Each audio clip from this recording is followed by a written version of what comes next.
একটা ভিডিও দেখছিলাম, এই দেশেরই কোনো মেট্রোর ভিতর তোলা। এক-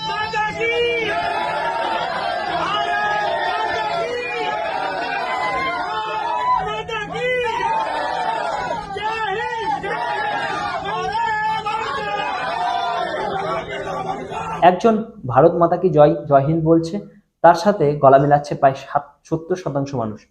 বাকি 30% চুপ চুপ, মানে একদম স্পিকই নট।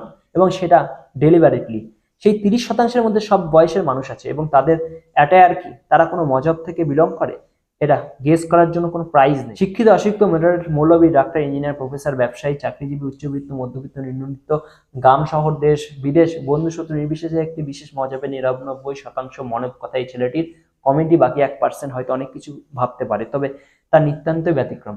আমি সত্যি ছেলেটি অনেস্টিকে অ্যাপ্রিসিয়েট করি। আমরা মিনমিন করতে পারি লোকে কি ভাববে, ফেক সেকুলার হতে পারি, কুল সাজার জন্য হিন্দু দেবদেবী ও ধর্মকে নিয়ে উঠতে বসতে চাই, যাতে খিল্লি মারতে পারি।